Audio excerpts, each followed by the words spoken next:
ನಮಸ್ತೆ ಸ್ನೇಹಿತರೆ, ವಿಷ್ಣು ಪುರಾಣದ ಪ್ರಥಮಾಂಶ. ನಾವು ಈ ವಿಡಿಯೋದಲ್ಲಿ ಪ್ರಹ್ಲಾದನ ಚರಿತ್ರೆ ಈ ಅಂಶಗಳನ್ನು ತಿಳಿದುಕೊಳ್ಳೋಣ ಬನ್ನಿ. ಪ್ರಹ್ಲಾದನ ಚರಿತ್ರೆ. ಕಶ್ಯಪ ಎಂಬುವನಿಂದ ದಿತಿಯಲ್ಲಿ ಹಿರಣ್ಯಕಶಿಪು ಹಿರಣ್ಯಾಕ್ಷರೆಂಬ ಇಬ್ಬರು ಮಕ್ಕಳು ಜನಿಸಿದರು. ಹಿರಣ್ಯಕಶಿಪುವಿಗೆ ಅನುಲಾದ, ಹಲಾದ, ಪ್ರಹ್ಲಾದ, ಸಂಹಾಲಾದ ಎಂಬ 4 ಮಕ್ಕಳು. ಇವರೆಲ್ಲ ಮಹಾವೀರರೇ ಆಗಿದ್ದರು. ಪ್ರಹ್ಲಾದನು ಮಹಾವಿಷ್ಣುವಿನಲ್ಲಿ ಪರಮಭಕ್ತ ಉಳ್ಳವನಾಗಿದ್ದನು. ಹಿರಣ್ಯಕಶ್ಯಪು ಮಹಾವೀರ ಬ್ರಹ್ಮನ ವರದಿಂದ ಬಲಗೊಂಡು ತ್ರಿಲೋಕಗಳನ್ನು ವಶಪಡಿಸಿಕೊಂಡು ಯಜ್ಞ ಭಾಗಗಳಲ್ಲೆಲ್ಲ ತಾಲೇ ಭುಜಿಸುತ್ತಿದ್ದನು. ದೇವತೆಗಳು ಅವನ ಕಾಟ ಸಹಿಸಲಾರದೆ ಎದರಿ ಸ್ವರ್ಗವನ್ನು ತ್ಯಜಿಸಿಬಿಟ್ಟಿದ್ದರು. ಹಿರಣ್ಯಕಶಿಪು ಸಿದ್ಧ ಗಂಧರ್ವರ ಸೇವೆಯಿಂದ ಮದೋನ್ಮತನಾಗಿ ಮೆರೆಯುತ್ತಿದ್ದನು. ಮಗ ಪ್ರಹ್ಲಾದನಿಗೆ ಗುರುಕುಲದಲ್ಲಿ ವಿದ್ಯಾಭ್ಯಾಸ ನಡೆಯುತ್ತಿತ್ತು. ಒಮ್ಮೆ ಹಿರಣ್ಯಕಶಿಪುವಿನ ಬಳಿಗೆ ಪ್ರಹ್ಲಾದನು ತನ್ನ ಗುರುಗಳೊಡನೆ ಬಂದು ತಂದೆಯ ಪಾದಗಳಿಗೆ ನಮಸ್ಕರಿಸಲು, ಹಿರಣ್ಯಕಶಿಪುವು, ಮಗು, ನೀನು ಗುರುಕುಲದಲ್ಲಿ ವಿದ್ಯಾಭ್ಯಾಸ ಮಾಡುತ್ತಿದ್ದೀಯೇ? ಎಲ್ಲಿ ನೀನು ಕಲಿತ ಒಂದು ಸುಭಾಷಿತವನ್ನು ಹೇಳು ಎಂದು ಅವನ ಮೈದಡವಿದನು.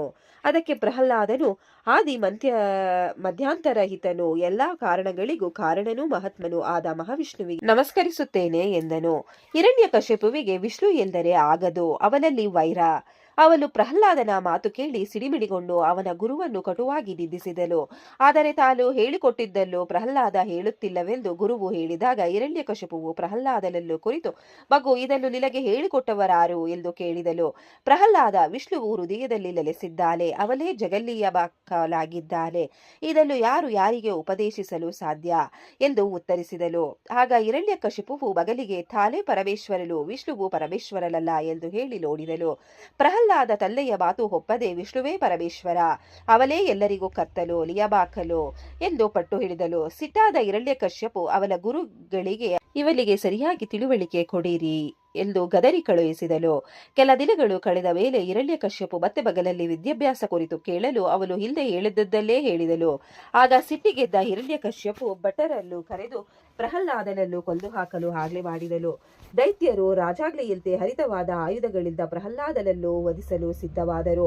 ಪ್ರಹ್ಲಾದ ಹರಿನಾಮ ಸ್ಮರಣೆ ಮಾಡುತ್ತಿರಲು ದೈತ್ಯರು ಬಿಸಿದ ಆಯುಧಗಳಿಂದ ಅವನಿಗೆ ಸ್ವಲ್ಪವೂ ವೇದನೆಯಾಗಲಿಲ್ಲ. ಅದನ್ನು ಕಂಡು ಹಿರಣ್ಯಕಶ್ಯಪು ಮಗನಿಗೆ ತನ್ನ ವೈರಿಯನ್ನು ಸುತ್ತಿಸಬೇಡ ಎಂದು ಪರಿಪರಿಯಾಗಿ ಹೇಳಿ ನೋಡಿದನು. ಪ್ರಹ್ಲಾದ ಕೇಳದಿರಲು ಪ್ರಹ್ಲಾದನನ್ನು ಕೊಚ್ಚಿ ಕೊಂದು ಹಾಕಲು ಘೋರ ಸರ್ಪಗಳಿಗೆ ಆಜ್ಞೆ ಮಾಡಿದನು. ಆ ಘೋರ ವಿಷಯುಕ್ತ ಸರ್ಪಗಳು ಧಾವಿಸಿ ಬಂದು ಪ್ರಹ್ಲಾದನ ಎಲ್ಲಾ ಅವಯವಗಳನ್ನು ಕಚ್ಚಿದವು. ಆದರೆ ವಿಷ್ಣುವನ್ನು ಸ್ಮರಿಸುತ್ತಾ ನಿಂತಿದ್ದ ಪ್ರಹ್ಲಾದನಿಗೆ ಯಾವ ವಿಷವೂ ಏನೂ ಮಾಡಲಾಗಲಿಲ್ಲ. ಹಿರಣ್ಯಕಶ್ಯಪು ದೈತ್ಯ ಗಜಗಳಿಗೆ ಪ್ರಹ್ಲಾದನನ್ನು ದಟ್ಟವಾದ ಕೋರೆದಾಡೆಗಳಿಂದ ತಿವಿದು ಹಾಕಿರಿ ಎಂದು ಆಜ್ಞಾಪಿಸಿದನು. ಆದರೆ ದಿಗ್ಗಜಗಳು ದಂತಗಳಿಂದ ತಿವಿದು ಪ್ರಹ್ಲಾದನನ್ನು ನೆಲದ ಮೇಲುರುಳಿಸಿದರು. ಅವುಗಳು ದಂತಗಳು ಮುರಿದು ಹೋದವೇ ಹೊರತು ಪ್ರಹ್ಲಾದನಿಗೆ ಯಾವ ನೋವೂ ಆಗಲಿಲ್ಲ. ಹಿರಣ್ಯಕಶಿಪುವು ದೈತ್ಯರಿಗೆ ಬಾಲಕನನ್ನು ಹಲ್ಲಿಗಾಹುತಿ ಕೊಳ್ಳಿರೆಂದು ಆಜ್ಞೆ ಮಾಡಿದನು. ದಗದಗ ಹುರಿಯುತ್ತಿದ್ದ ಬೆಂಕಿಯಲ್ಲಿ ಹಾಕಿದರು. ಬೆಂಕಿ ಅವನನ್ನು ಸುಡಲಿಲ್ಲ. ನಿರೂಪಾಯನಾದ ಹಿರಣ್ಯಕಶ್ಯಪು ಪುರೋಹಿತರ ಮಾತುಗಳನ್ನು ಆಲಿಸಿ ಮತ್ತೆ ಪ್ರಹ್ಲಾದನನ್ನು ಗುರುಕುಲಕ್ಕೆ ಕಳುಹಿಸಿಕೊಟ್ಟನು. ಅಲ್ಲಿ ತಾವು ಹುಡುಗನನ್ನು ಹದಕ್ಕೆ ತರುತ್ತೇವೆ ಎಂದು ಪುರೋಹಿತರು ಮಾತು ಕೊಟ್ಟಿದ್ದರು. ಗುರುಕುಲದಲ್ಲಿ ಪ್ರಹ್ಲಾದನು ಅವಕಾಶ ಸಿಕ್ಕಾಗಲೆಲ್ಲ ದೈತ್ಯ ಬಾಲಕರಿಗೆ ಪರಮಾರ್ಥವೇನೆಂದರೆ ಎಂಬುದನ್ನು ಕುರಿತು ಹೇಳುತ್ತಿದ್ದನು. ಜಗತ್ತು ದುಃಖಮಯವಾದದ್ದು. ಅತ್ಯಂತ ದುಃಖಗಳಿಗೆ ಆಸ್ಪದವಾದ ಈ ಸಂಸಾರ ಸಾಗರದಲ್ಲಿ ಸತ್ಯವಾದ ಗತಿ ಎಂದರೆ ವಿಷ್ಣುವನೊಬ್ಬನೇ. ಸರ್ವಭೂತಗಳಲ್ಲಿಯೂ ನೆಲೆಸಿರುವ ವಿಷ್ಣುವಿನಲ್ಲಿ ನಿಮಗೆ ಹಗಲು ರಾತ್ರಿಗಳಲ್ಲಿ ಸದಾ ಭಕ್ತಿಯು ಸ್ನೇಹವು ನೆಲೆಸಿರಲಾಗಿ ಸಮಸ್ತ ಕಷ್ಟಗಳು ದೂರವಾಗುತ್ತವೆ. ಇಡೀ ಜಗತ್ತು ಸರ್ವಭೂತನಾದ ವಿಷ್ಣುವಿನ ವಿಕಾಸವೇ ಆಗಿದೆ.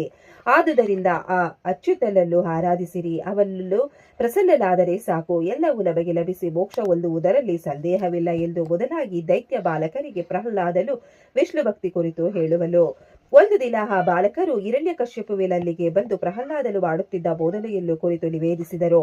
ಹಿರಣ್ಯಕಶ್ಯಪು ಸಿಟ್ಟಾಗಿ ತನ್ನ ಅಡಿಗೆಯವರನ್ನು ಕರೆಸಿ ಪ್ರಹ್ಲಾದನಿಗೆ ನೀಡುವ ಆಹಾರದಲ್ಲಿ ವಿಷವನ್ನು ಸೇರಿಸಿಕೊಟ್ಟು ಅವನನ್ನು ಸಾಯಿಸಿರಿ ಎಂದು ಆಜ್ಞಾಪಿಸಿದನು. ರಾಜಾಜ್ಞೆಯಂತೆ ಅಡಿಗೆಯವರು ಭಕ್ತ ಪ್ರಹ್ಲಾದನಿಗೆ ವಿಷವನ್ನುಳಿಸಿದರು. ಆದರೆ ವಿಷಾಹಾರವನ್ನು ಪ್ರಹ್ಲಾದನು ಭಗವಂತನ ನಾಮೋಚ್ಚಾರಣೆಯಿಂದ ಪ್ರೋಕ್ಷಿಸಿ ಸ್ವೀಕರಿಸಿದನು. ಅದರ ಪ್ರಭಾವದಿಂದ ಪ್ರಹ್ಲಾದನಿಗೆ ಯಾವೊಂದೂ ವಿಕಾರಗಳು ಉಂಟಾಗಲಿಲ್ಲ, ಎಂದಿನಂತೆ ಇದ್ದನು. ಅನಂತರ ಪುರೋಹಿತರು ರಾಜಾಜ್ಞೆಯಂತೆ ಪ್ರಹ್ಲಾದನ ಬಳಿಗೆ ಬಂದು ವಿಧವಾಗಿ ಹೇಳಿ ವೈರಿಯನ್ನು ಸ್ತುತಿಮಾಡುವ ಕ್ರಮವನ್ನು ಬಿಡಲು ಕೇಳಿಕೊಂಡು, ಮಗು, ನಿನ್ನ ತಂದೆ ಮಹಾಪರಾಕ್ರಮಿ, 3 ಲೋಕಗಳಿಗೂ ಒಡೆಯ, ಅವನೇ ನಿನಗೆ ಗುರು. ಹೀಗಿರುವಾಗ ಆ ವಿಷ್ಣುವಿನಿಂದ ನಿನಗೆ ಆಗಬೇಕಾದ್ದೇನು ಎಂದು ಹೇಳಿದರು. ಅದಕ್ಕೆ ಪ್ರಹ್ಲಾದನು, ವಿಷ್ಣುವಿನಿಂದ ಆಗಬೇಕಾದ್ದೇನು ಎಂದು ಕೇಳಿದರೆಲ್ಲವೇ ಚೆನ್ನಾಗಿದೆ. ಚತುರ್ವಿಧ ಪುರುಷಾರ್ಥಗಳು ದೊರಕುವುದು ಆತನಿಂದಲೇ ಅಲ್ಲವೇ? ಸಂಪತ್ತು, ಜ್ಞಾನ, ಸಂತಾನ, ಕರ್ಮ ಹಾಗೂ ಮೋಕ್ಷ ಇವೆಲ್ಲವುಗಳಿಗೂ ಮೂಲ ಶ್ರೀ ಹರಿಯೇ ಆರಾಧನೆ. ಅಂಥದ್ದರಲ್ಲಿ ವಿಷ್ಣುವಿನಿಂದ ಏನು ಪ್ರಯೋಜನ ಎನ್ನುವಿರಲ್ಲ. ವಿಷ್ಣುವೇ ಜಗದೀಶ್ವರ, ವಿಶ್ವಾಧಿಪತಿ ಎಂದು ಹೇಳಲು ಪುರೋಹಿತರು ಅಜ್ಞಾನದಿಂದ ಅವನನ್ನು ಮೂರ್ಖನೆಂದು ಕರೆದರು ಹಾಗೂ ಅವನನ್ನು ಕೊಲ್ಲಲು ಕೃತ್ಯೆಯನ್ನು ಸೃಷ್ಟಿಸುತ್ತೇವೆ ಎಂದರು. ಬಳಿಕ ಜ್ವಾಲಾಮಾಲೆಗಳಿಂದ ಭೀಕರಾಕೃತಿಯಾದ ಕೃತ್ಯೆಯನ್ನು ಸೃಷ್ಟಿಸಿದರು. ಅವಳು ಪ್ರಹ್ಲಾದನ ಎದೆಯಲ್ಲೂ ಶೂಲದಿಂದ ಬಲವಾಗಿ ತಿವಿದಳು. ಆದರೆ ಶೂಲವು ಚೂರು ಚೂರಾಗಿ ಮುರಿದು ನೆಲದ ಮೇಲೆ ಬಿದ್ದಿತ್ತು. ಕೃತ್ಯೆ ಪ್ರಹ್ಲಾದನು ಯಾರೆಂಬುದನ್ನು ಮನಗೊಂಡು ದೈತ್ಯ ಪುರೋಹಿತರಲ್ಲೇ ಕೊಂದು ಹಾಕಿ ಮಾಯವಾದಳು. ಆಗ ಪ್ರಹ್ಲಾದನು ವಿಷ್ಣುವನ್ನು ಪ್ರಾರ್ಥಿಸಿ ಪುರೋಹಿತರನ್ನು ಬದುಕಿಸಬೇಕೆಂದು ಕೇಳಿಕೊಂಡನು. ತನ್ನನ್ನು ಕೊಲ್ಲ ಬಂದವರೆಲ್ಲರಲ್ಲಿ ಪ್ರಹ್ಲಾದನು ಮಿತ್ರಭಾವದಿಂದ ಸಮದೃಷ್ಟಿಯನ್ನು ಹೊಂದಿದ್ದನು. ಅದು ನಿಜವೇ ಆದರೆ ಆ ಪುರೋಹಿತರು ಬದುಕಲಿ ಎಂದು ಹೇಳಿದನು. ಅಸುರ ಪುರೋಹಿತರೆಲ್ಲರೂ ಜೀವಂತರಾಗಿ ಎದ್ದು ಪ್ರಹ್ಲಾದನನ್ನು ಆಶೀರ್ವದಿಸಿ ಹಿರಣ್ಯಕಶ್ಯಪುವಿನಲ್ಲಿಗೆ ಬಂದು ನಡೆದದ್ದನ್ನು ಹೇಳಿದರು. ಹಿರಣ್ಯಕಶ್ಯಪು ಮಗನನ್ನು ಕರೆಸಿ, ವತ್ಸ ಪ್ರಹ್ಲಾದ, ಇಷ್ಟೊಂದು ವಿಪತ್ತುಗಳೊದಗಿದರೂ ನೀನು ಎಂದಿನಂತೆ ಇರುವೆ ಎಂದ ಮೇಲೆ ನೀನು ಬಹಳ ಪ್ರಭಾವಶಾಲಿಯಾಗಿರುವೆ. ಇದಾವ ಮಂತ್ರದ ಪ್ರಭಾವವೋ ಇಲ್ಲವ ಸಹಜವಾದದ್ದು ಎಂದು ಪ್ರಶ್ನಿಸಿದನು. ಪ್ರಹ್ಲಾದನು, ತಂದೆಯೇ, ಇದು ಯಾವ ಮಂತ್ರಗಳ ಪ್ರಭಾವವೂ ಅಲ್ಲ, ಸಹಜವೂ ಅಲ್ಲ. ಯಾರ ಹೃದಯದಲ್ಲಿ ಶ್ರೀ ಹರಿಯು ನೆಲೆಸಿರುವನೋ ಅವರಿಗೆ ಇರಬಹುದಾದ ಸಾಮಾನ್ಯವಾದ ಪ್ರಭಾವವೇ ಇದು. ಪರರಿಗೆ ಕೇಡು ಬಗೆದವನಿಗೆ ಎಂದೂ ಕೇಡಾಗದು, ಪರಪೀಠಕಲಿಗೆ ಕೆಟ್ಟದ್ದಾಗುತ್ತದೆ. ನಾನು ಎಲ್ಲರ ವಿಷಯದಲ್ಲಿಯೂ ಶುಭ ಚಿತ್ತನಾಗಿರುತ್ತೇನೆ. ನನಗೆ ಶಾರೀರಿಕ ಹಾಗೂ ಮಾನಸಿಕ ಯಾವ ದುಃಖಗಳು ಬರುವುದಿಲ್ಲ. ಆದುದರಿಂದ ಶ್ರೀಹರಿಯೇ ಸರ್ವ ದೇವಾತ್ಮಕನೆಂದು ಭಕ್ತಿಯಿಂದ ಆರಾಧಿಸಬೇಕು ಎಂದನು. ಪ್ರಹ್ಲಾದನ ಮಾತುಗಳು ಹಿರಣ್ಯಕಶ್ಯಪು ಸಿಟ್ಟಿಗೇಳುವಂತೆ ಮಾಡಿದವು. ಕೂಡಲೇ ದಾನವರಿಗೆ ಇವನನ್ನು ಮಹಡಿಯಿಂದ ಕೆಳಗೆ ಎಸೆಯಿರಿ, ಬೆಟ್ಟದ ಬಂಡೆಯ ಮೇಲೆ ಬಿದ್ದು ಸಾಯಲಿ ಎಂದು ಆಜ್ಞಾಪಿಸಿದರು. ದೈತ್ಯ ಭಟರು ಹಿರಣ್ಯಕಶ್ಯಪು ಹೇಳಿದಂತೆ ಮಾಡಿದರು. ಪ್ರಹ್ಲಾದನು ಸ್ವಲ್ಪವೂ ಜಜ್ಜಿ ಹೋಗದೆ ಆರೋಗ್ಯವಾಗಿದ್ದನು. ಆಗ ರಾಕ್ಷಸ ವೀರನು ಶಾಂಬರಾಸುರ ಎಂಬುವನು ಕರೆದು, ನಿನ್ನ ಬಾಯಿಯಿಂದ ಪ್ರಹ್ಲಾದನನ್ನು ಧ್ವಂಸ ಮಾಡು ಎಂದು ಆಜ್ಞೆ ಮಾಡಿದನು.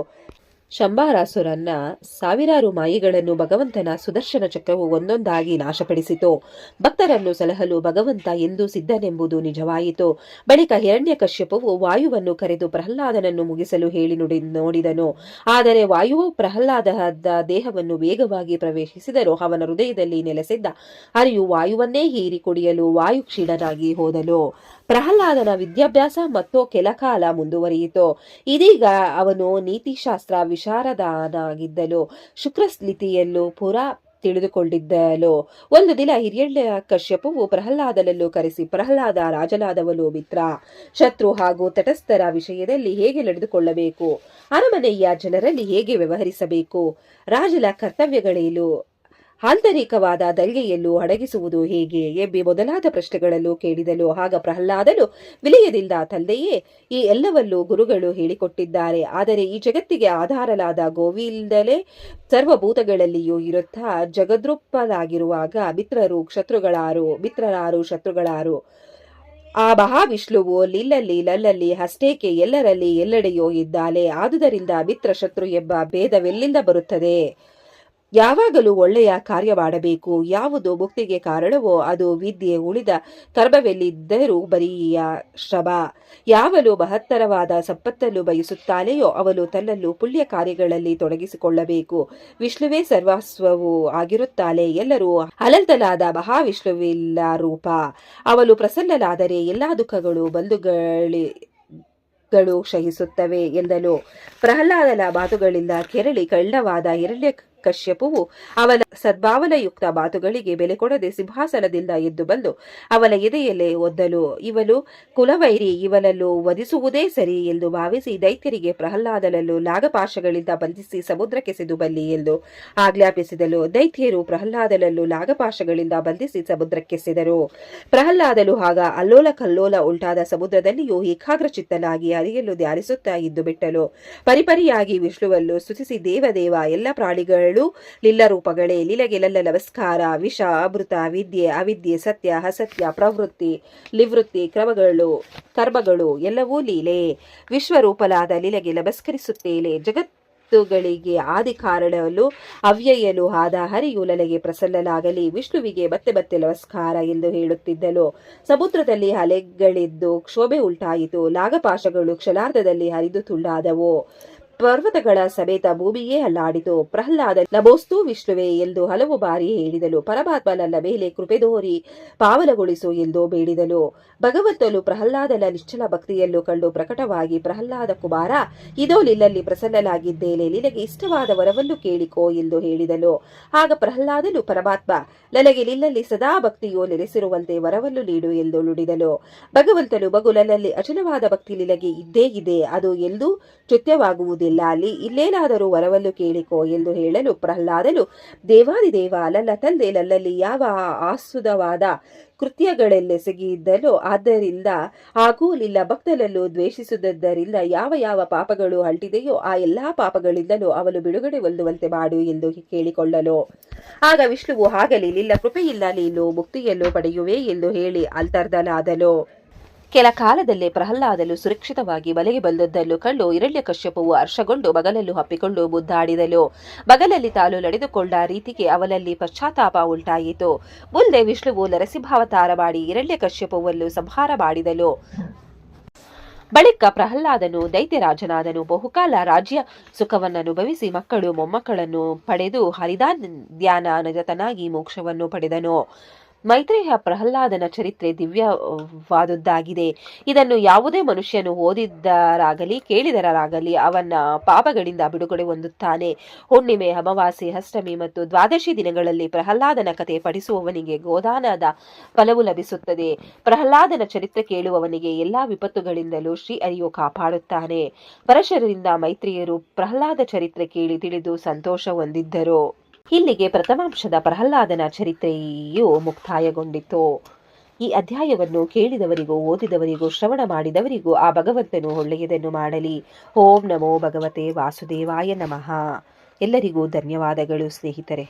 ವಿಡಿಯೋ ನೋಡಿಕ್ಕೆ ಎಲ್ಲರಿಗೂ ಧನ್ಯವಾದಗಳು. ನಿಮಗೆ ಈ ವಿಡಿಯೋ ಇಷ್ಟ ಆಗಿದ್ರೆ ಪ್ಲೀಸ್ ಒಂದು ಲೈಕ್ ಮಾಡಿ.